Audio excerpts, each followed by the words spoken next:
Hola chavalines, ¿qué tal estáis? ¿Bien?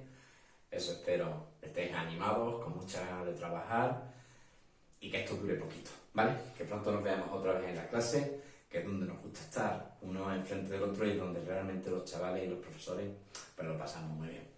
Esto de hoy es una solución que tenemos que tener para que no perdáis clases, por lo tanto requiere un esfuerzo para nosotros los profesores y tiene que requerir un esfuerzo por vuestra parte para que trabajemos todos juntos y no perdáis días de clase, que ya sabéis que esto no son vacaciones, que esto realmente son clases telemáticas. Arrancamos, vamos a ver qué tal sale y vemos si somos capaces de vencer al coronavirus. Venga, ánimo chavales, a por ello. Bueno chavales, el objetivo de hoy va a ser calcular pesos moleculares y composición centesimal de una sustancia. ¿Cómo hemos sido capaces de pesar algo que nunca hemos visto? Recordad que los átomos son muy pequeños. ¿Cómo se hizo eso? Pues en 5 minutillos voy a intentar explicaros cómo un muchachote llamado Avogadro lo consiguió. Fijaos qué cosa tan curiosa y con qué capacidad y con qué inteligencia resolvió el problema. Él hizo una suposición. Supuso que si teníamos dos recipientes iguales,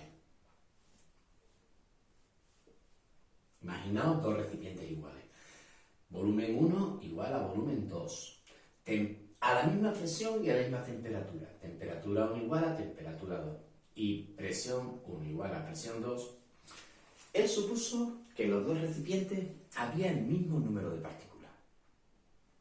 No es fácil, ¿ves? No es una cosa tan sencilla. Mirad, es que nos creamos que si dos vasos son iguales, en este y en este caben los mismos garbanzos, por ejemplo en este, que arroz en este. Parece un sinsentido, porque cada partícula de arroz es pequeña en comparación con un garbanzo. Pues curiosamente él decía que sí, que no importaba, que aunque el arroz fuese más pequeño que el garbanzo, cabía la misma cantidad. ¿Y por qué pasaba esto? Mirad, muy sencillo. Porque el átomo no ocupa el volumen que él realmente ocupa en el espacio, sino que es su movimiento. Esta partícula, al moverse, aunque es pequeña, se mueve mucho. El volumen que realmente ocuparía sería este.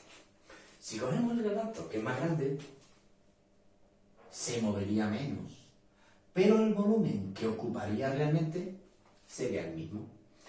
Eso es muy importante. Si los dos ocupaban el mismo volumen, en realidad sí podíamos pensar que cabían la misma cantidad de partículas. Bien, mirad, os pongo un ejemplo para que lo entendáis. Supongamos que cada alumno de una clase necesita su mesa y su silla. Imaginemos que en una clase hay 20 mesas y 20 sillas. ¿Cuántos alumnos caben en la mesa? Perdón, en la clase. Caben 20. Me da igual que sea una clase de primero de la ESO como una clase de cuarto de la ESO. En ambos casos caben 20, aunque los niños de primero de ESO sean un poquito más pequeños que los de cuarto. Ahora bien, ¿qué pesaría más? ¿Esta o esta? La pregunta es muy simple. Pensadla 5 segundos. ¿Qué pesaría más? El bol lleno de partículas de arroz o el del garbanzo. La respuesta sería del garbanzo, porque cada partícula pesa más. ¿Qué implicación tuvo esto? Fijaos, algo muy fácil. Si suponemos ya que pesan lo mismo, llenemos lo que son los dos recipientes, llenémoslos, este de arroz y este de garbanzo. Ahora lo pesamos. Este tiene que pesar más, porque aunque quepan, imaginaos, hay 10 partículas de arroz y aquí hay 10 partículas de garbanzo. Como cada partícula de garbanzo pesa más, este recipiente pesaría más. ¿Pero qué implicación tuvo esto? Mirad, muy fácil. Si ya suponemos que hay la misma cantidad aquí que aquí, las partículas son las mismas, y esta pesa más. Pongamos un ejemplo. Mirad, Supongamos que llenamos esta del más ligero de todos los átomos conocidos. El más ligero de todos los átomos conocidos fue el hidrógeno. El hidrógeno era el más ligero, el que menos pesaba. Si llenábamos este de hidrógeno, llenábamos este, por ejemplo, de oxígeno, aquí habría oxígeno. El número de partículas es la misma. Si yo a este le asigno un valor y digo, este va a pesar una unidad, una U, porque no sé cuánto vale, no tenía ni idea, sé que es un átomo, sé que va a ser una unidad muy, muy chica si la pesáramos en gramos. Como no sé cuánto mide, le voy a llamar U, y la U va a ser unidad de masa atómica. Supongamos que este recipiente pesa 16 veces más que este. Como cada partícula de esta es 16 veces más pesada que la de esta, significaría que cada partícula de esta pesaría 16 uvas. A ver, un ejemplo, para que entendáis bien el concepto. Yo me voy a un país, yo no sé cuál es su sistema monetario, pero descubro que con la moneda que menos puedo comprar es de color verde. Esa es la más chica, porque es con la que menos puedo comprar. Con esa moneda verde solo me dan 2 caramelos. Ahora cojo una moneda azul, y con la moneda azul puedo comprar 5 veces más que con la moneda verde. Significaría que el azul es 5 veces más valiosa, aunque no sepa cuánto vale una ni cuánto vale la otra. Bien, si eso ocurre, nos venimos de nuevo a nuestro ejemplo. Como esta es la más ligerita, si yo comparo, si este pesaba 16 veces más, es que cada partícula pesa 16 veces más que esta de aquí. Si lo llenáramos ahora, en vez de oxígeno, lo llenamos, por ejemplo, de helio. Y pesaba 4 veces más que este lleno de hidrógeno. ¿Cuánto pesaría el helio comparado con el hidrógeno? Repito, si esta pesa 4 veces más que esta, es porque cada partícula de helio pesa 4. Fácil, ¿verdad? Bueno, volvemos. ¿Vais pillando un poco el concepto? Veis que es bastante sencillo. ¿Cómo conseguimos, sin haber pesado nunca un átomo, sin haber visto nunca un átomo, cómo hemos conseguido, a partir de una comparativa, hacer una clasificación y poder medir algunos, partiendo de que el más chiquitito era el hidrógeno y nunca se ha encontrado uno más pequeño? Bien, vamos a seguir jugando. Suponed ahora que no solamente se hizo con el oxígeno y con el helio, sino que se hizo con muchísimas más partículas. Se hizo con el azufre, se hizo con el nitrógeno, se hizo con el cloro, y se empezaron a encontrar muchísimos pesos atómicos. Por ejemplo, ¿qué significaría que el peso atómico del nitrógeno es 14U? Pues algo muy sencillo. Pues que cada átomo de nitrógeno pesa 14 veces más que un átomo de hidrógeno. Pero se hicieron más descubrimientos. Imaginemos ahora lo siguiente. Supongamos que descubrimos que el agua, aún no sabemos de qué está hecha, pesa 18U. ¿Por qué pesa 18U? Porque en ese recipiente ideal que pusimos antes, si llenamos el recipiente de vapor de agua, pesaría 18 veces más que lleno de hidrógeno. Si el agua pesa 18U, hemos descubierto que el hidrógeno era una U y que el oxígeno eran 16U. Avogadro encontró que podemos calcular pesos moleculares. Vamos a suponer lo siguiente. Imaginaros que os planteo un siguiente reto, un juego. ¿Cuál de estas 3 estructuras podría ser la del agua? HO, H2O, HO2. En todas estas estructuras que yo he pintado aquí, el agua estaría formada por hidrógeno y por oxígeno. Sin embargo, si el agua fuera esta, podríamos calcular el peso de la estructura del agua en función de las partículas que la forman. Si el agua fuese HO, el hidrógeno aportaría una U más. el oxígeno aportaría 16 UMAS, el HO pesaría 17 UMAS. Si el H2O fuese la estructura del agua, el hidrógeno aportaría 2 por una UMA, 2. 2 porque hay dos átomos.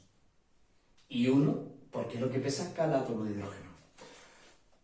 El oxígeno aportaría 16, lo que pesa 1, por 1, que son los que tengo aquí, 16. En total, 18.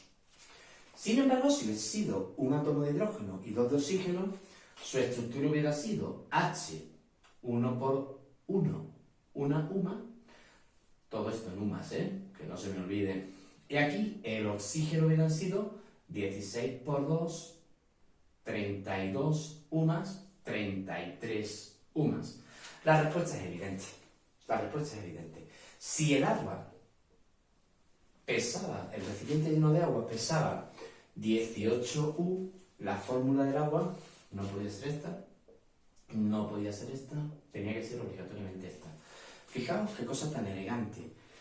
Cómo simplemente pesando tarros llenos de diferentes sustancias hemos sido capaces incluso de estudiar y de encontrar la fórmula molecular de la materia que la componía o de la materia en sí que la formaba.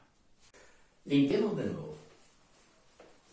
A partir de ahora, no solo se podían calcular ya pesos moleculares, también vamos a ser capaces de calcular composición centesimal. Mirad, ya sabéis que jugando podríamos haber calculado la partícula. Hemos descubierto cómo la molécula de agua tenía que ser H2O. A partir de aquí, por ejemplo, ¿cuánto podría pesar la molécula de amoníaco? Si yo dijese amoníaco y yo ya sabía o presuponía que era NH3, ¿cuánto pesaría? ¿Cuál sería el peso molecular del amoníaco? Si yo supongo que es NH3 y sé que el nitrógeno aporta 14 UMAS y que el hidrógeno aporta 1 UMA, el amoníaco pesaría 17 UMAS. El cálculo es evidente, es muy simple. ¿Cuánto aportaría el nitrógeno, chavales? 14, cada átomo de nitrógeno por 1, serían 14. Y el hidrógeno aportaría 3 por 1, 3. Sería 17 UMAS. Lo único que tenemos que hacer ahora, si esta es la estructura del amoníaco, sería llenar el recipiente anterior de amoníaco y compararlo con el hidrógeno. Si realmente pesaba 17 veces más, la fórmula era correcta. ¿Os parece? Fácil, ¿verdad? Muy bien, volvemos de nuevo. Una vez que ya sé de qué está hecha la materia, podemos calcular lo que se llama su composición centesimal. ¿Qué es la composición centesimal? Algo también muy fácil. Es en qué porcentaje cada átomo compone una molécula. Imaginemos de nuevo la molécula de agua, H2O. Ya hemos visto que tenía que ser esta. ¿Bien? También hemos descubierto que en la molécula de agua el hidrógeno aportaba 2 por 1, 2 UMAS. El oxígeno aportaba 16 por 1, 16 UMAS. En total, 18 UMAS. La pregunta es, ¿qué porcentaje de estas sumas es la que aporta el hidrógeno? Fácil, como el tanto por ciento de una sustancia, por ejemplo el hidrógeno, es la cantidad que hay frente al total del hidrógeno, el total sería 18. Yo lo colocaría debajo. De cada 18 UMAS de agua, solo 2 UMAS las aporta el hidrógeno. Si es un tanto por ciento, evidentemente hay que multiplicar por 100. Y descubro que el tanto por ciento que aporta el hidrógeno sería 2 UMAS y UMAS. Serían partido 18 por 100. Y calcularíamos ese resultado. Sería siempre el 2%, 200 partido 18, que sería 11,11%. De forma semejante lo haríamos con el oxígeno. Tanto por ciento de oxígeno sería igual a 16 que aporta el oxígeno frente a 18 por 100, 1600 partido 18, lo que nos daría de 88,88%. El alumno brillante ya se ha dado cuenta. Como solo lo formaban hidrógeno y oxígeno, la suma de estos dos aproximadamente nos va a dar 100. Habrá errores en decimales por redondeo, pero en este caso daría 99,99%. Con lo cual, el ejercicio estaría perfecto. Bien, mirad, podéis también usar esta formulilla. Esta también es chula, ¿eh? Y es que el tanto por ciento de A es igual a las UMAS de A partido las UMAS totales por 100. Aquí tendríais una fórmula que os sigue dando el porcentaje de cada una de las partículas que componen la materia. Fácil. Ánimo y a por todos. Chavales, ya podéis hacer los ejercicios 1 y 2 de la hoja que tenéis. ¿De acuerdo? Venga, suerte y ánimo. Nos vemos el próximo día con otro tema. A trabajar, campeones.